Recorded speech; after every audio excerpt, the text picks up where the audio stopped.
Some of our students are currently in the process of selling their Amazon brand. So I give them 6 questions that they should ask from the Amazon aggregator already in the first call in order to position themselves for the best possible negotiations and as well, not to waste anyone's time. So these 6 questions are not only related with them, they are pretty much like applicable to anyone who's in the process or planning to sell their Amazon brand. So in this video, I'm going to cover these 6 questions on how they can help you get the best possible valuation for your business. Hit the thumbs up and subscribe to the channel to learn more about this topic.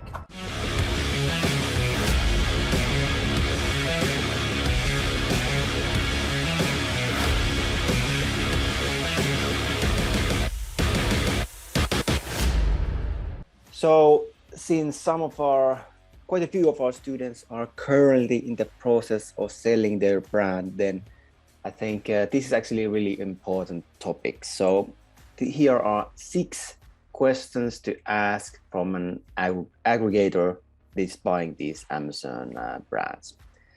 So the reason really is to position yourself well straight away. And we are talking about doing this immediately, not during the process. So this basically happens even before signing an LOI, like letter of intent that we discussed last week. So this is basically the first call already. So, thing is that there are many aggregators and each works a bit differently. So you cannot really say that that every of them is alike. Sure, they are all buying Amazon private label brands, so there are things that they all do, but still they each has its own quirks, and so that's one thing to consider. For example, each might value the different things of the business in a different manner, so that's always something that we need to keep in mind. For example, one might value more external sales, but then there might be some that only cares about sales on Amazon, for example. So yeah, but the thing is that in the beginning, okay, let's say that we have the first contact, the first call with an interested party that is basically interested in buying our brand. In this call, typically they ask you questions about your business, your brand, and stuff like that. So here it's important, really important, how you position, what kind of story you talk about your brand, how did you start, and that kind of stuff. So and that's why I be emphasizing this point, story brand and those kind of stuff for already years, because you should be able to within a few seconds just sum up the point of your brands, because then it's much easier for people to build emotional connection with that brand. And when we want to, that's what we've been discussing for years, really building these raving fans for your brand. And the same thing pretty much applies for these aggregators. So we want to that they actually get the point of this brand, and typically, they also value the thing that if there's some point in the brand, if it's actually a real brand, instead of imagine someone says that, yeah, no, I just sell some stuff.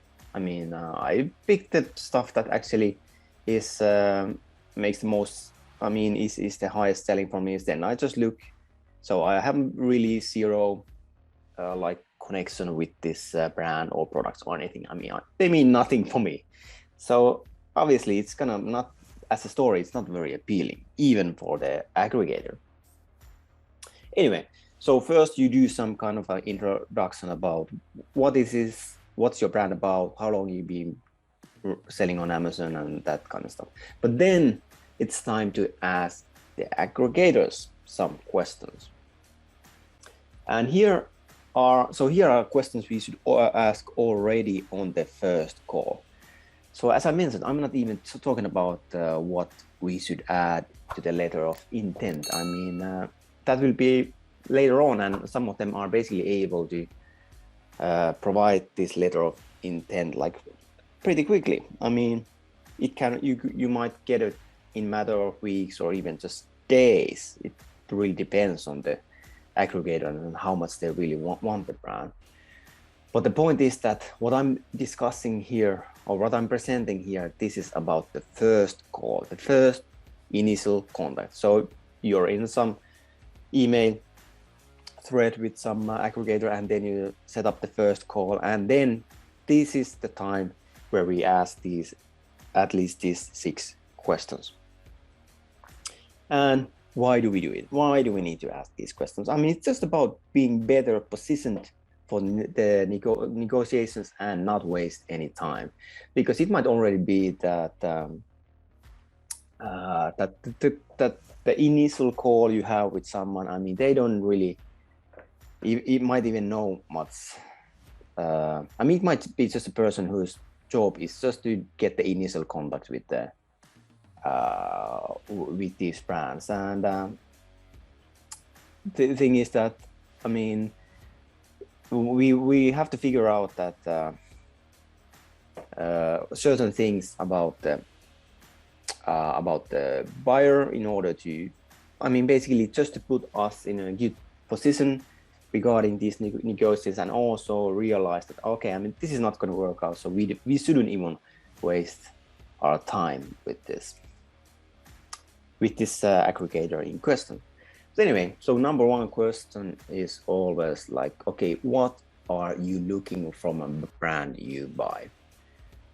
And this is a question that will reveal a lot of information about what they're basically looking for. And like I mentioned, like some of them might value one thing, and another aggregator might value something completely different. So we need to know what is that. So it might be that someone is saying that, yeah, I mean, we value growth, we value strong brand. I mean, strong brand meaning that it looks a certain way. I mean, like really product listings are really well optimized and that kind of stuff. Or I mean, someone might just say that they look products that have this Amazon's Choice badge, or that best sellers or something like this. That's really important information to know. Like, okay, what are the things that they actually value? And if they are saying that they value growth, let's say that, okay, I mean, last year we didn't have growth. We basically stagnated.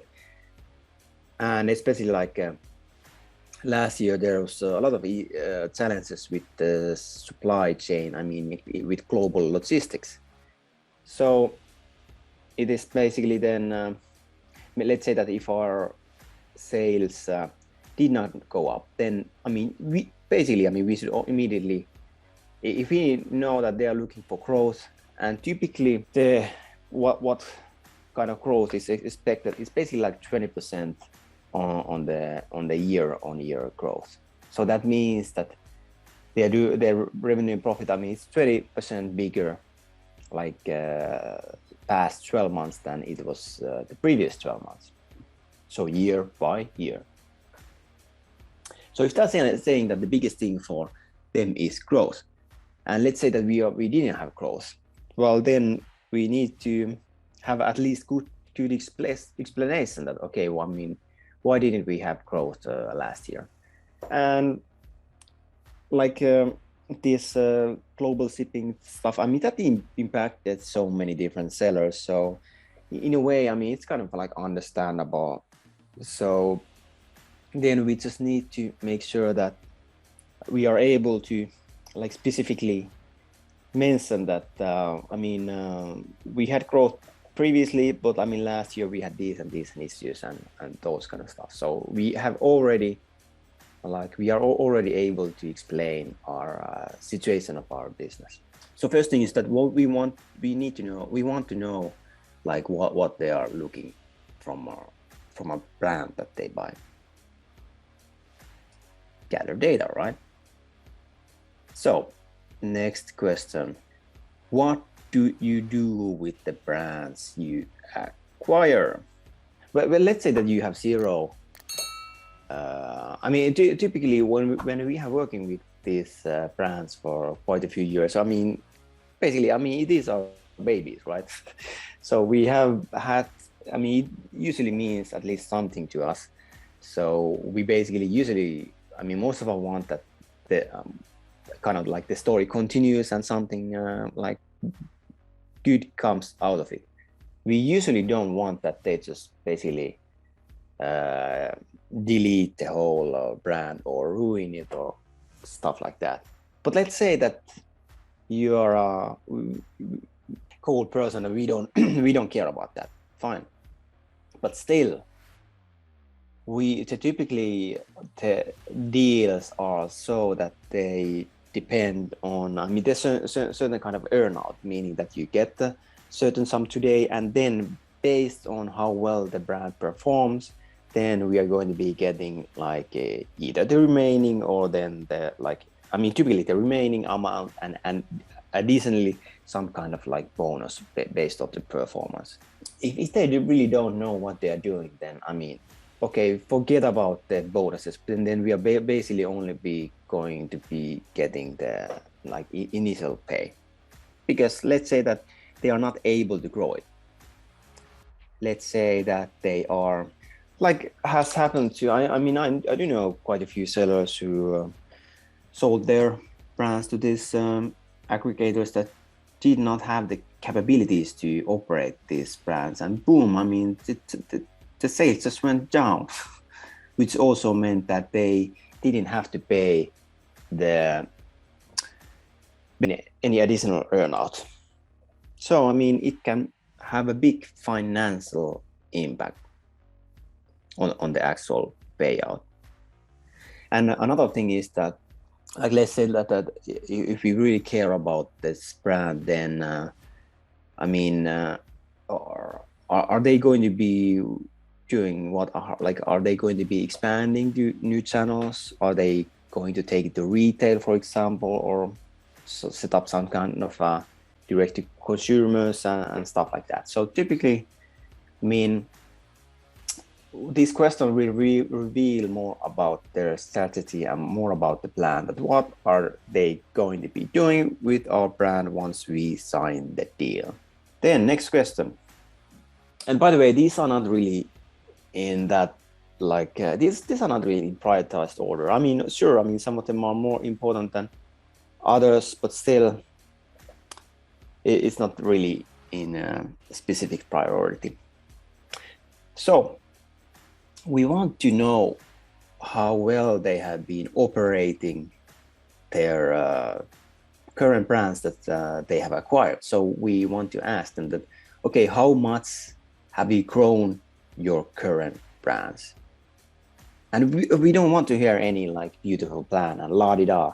No. We want to hear like, we want to hear the history, the track record. So if you last year bought like X amount of brands, so what happened with this brand? Like how are they doing right now?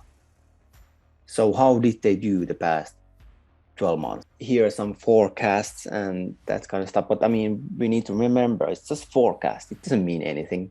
And it doesn't mean that they will be able to actually realize those different plans that they have. I mean, same thing like when we do these different kind of forecasts, like financial forecast. It's just a forecast. It's just a like basically our vision or hope where we want to get. But it doesn't mean that it's gonna happen, because I mean we make plans and then life happens, and life doesn't usually tend to go exactly according to plan, does it? Question number 4. So what are the backgrounds of the founders? So does the company did some kind of exit plan? So this impacts their operational capabilities, and also like what are they like planning to do? It's like some of them probably just want to flip it, meaning that they're just going to be bundling these different brands and then grow them a bit and then sell it to the highest bidder. I mean, that's what's going to be happening actually most of them. So we want to know that, okay, what was the background of these founders? So are they from like some financial area, like, or are they like venture capitalists or something different? Or are they basically previous, e-commerce sellers and Amazon sellers? So that makes quite a big difference on their the way that they operate. And one was basically saying that they are this basically fund that they are owned by one family in the US. So basically whatever they buy, they are going to be keeping it for probably for decades. So they do not have any kind of exit plan. It's just basically investing in different kinds of like assets that they are going to be that they're going to keep and they are going to be growing. And if they are saying that, for example, Thrasio was planning to go public, to do an IPO. So okay, that's part of their like exit plan. So they are planning to go public, and so it does impact many different things, and more importantly, like the way that they operate and the plan that they are going to be doing with this brand. Number 5. So what kind of deals have you made so far? So pretty much a typical deal. These, right now, sure, it varies all the time. And like I mentioned, there are just so many different aggregators. So you cannot say that this is like 100% for every single one of them, because there are also like basically private people who are buying these brands. So meaning that it's just someone who decided that, hey, I'm going to buy a couple of like brands that I was selling on Amazon, because they just want to find a new like business venture and put their like money into use. So if we count those kind of people as aggregators as well, then there are just so many of these.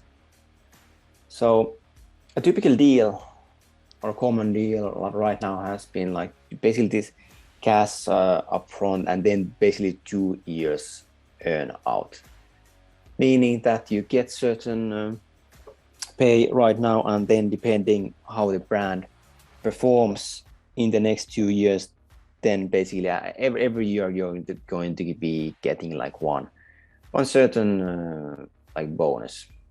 And it can be, typically it's tied to the profit, but not necessarily the like bottom line profit. No, it's going to be a profit that's basically being there. Because if it would be just profitability, they could easily add some different expenses, and then whoops, there's no profit this year, no bonus for you, sorry. But there's also an option that it's tied to the revenue, like how much the revenue grows, then that must basically, based on that, we are going to be getting certain bonus. And here it's also good to ask that, okay, based on the deals that you have done so far, so like what kind of multiples have you offered? Because no one wants to like sold their cards straight away. And usually if you ask like, okay, what kind of multiple would you offer to my brand? It's just, they wouldn't say it just like that. They would just basically say that, that's impossible to sell without knowing all the different details about your business. Okay, fine, we can't get that, but then at least we can ask that, okay, what kind of multiples did you offer for the last deals that you made?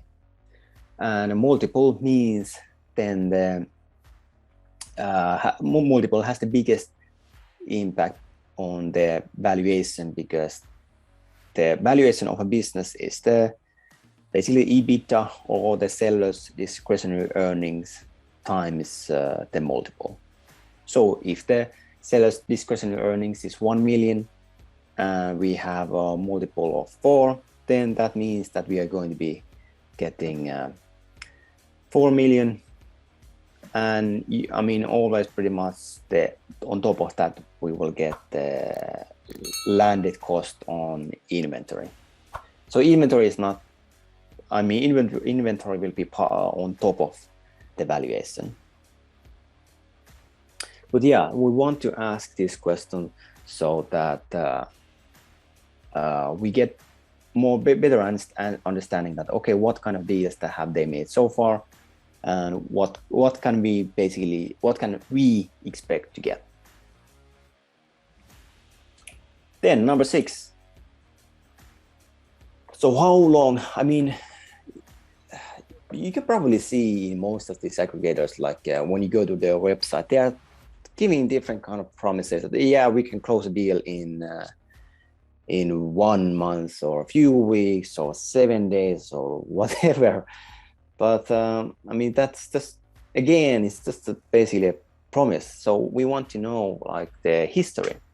We don't want to get any kind of forecast for how long it takes to close the deal. No. We want to know that based on the previous deals that have been made, then how long it took to close the last few deals.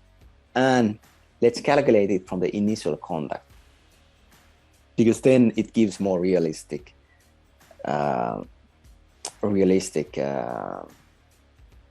understanding of how long it actually takes. And we should basically break it down. So meaning that, okay, there's an initial contact and initial understanding made, and then the next point is basically signing the LOI. And then after that, okay, how long does the due diligence take? And then, whoops, like when we are at the point where we are giving basically the seller central credentials after basically at the payment phase, then, I mean, how long is that whole phase? So basically when we break it down to different stages, then it's much more easier to understand that like how long is this whole thing gonna take. And what we always need to keep in mind that okay, once we sign the deal, I mean, it's not gonna end just like that, because we really need to make sure that our sales are not in this downward spiral. So as a seller, we should do everything we can in order to keep increasing the revenue and the profitability. And that basically applies at least for the next 6 months after signing the deal. And so these are basically some of the things that we should ask. And like I mentioned, this is basically the first call, because I mean, when we ask these questions in the first call we have with person, then I mean, sure, if it's just a person who's just doesn't even know that much about the business, it might be that, well, actually, I don't know about this and I don't know about that. And well, I mean, then we basically need to have a more competent person in handling having the calls, meaning from the aggregator's side. Hit a thumbs up and subscribe to the channel if you like to get more of this type of videos. And we actually have a closed group working, giving tons of different information how to build your business for the maximum valuation, and when you're actually in the valuation process, how to get the highest bidder. If you would like to get access to this closed group, then make sure to comment group and we will make sure to add you to the group. See you there.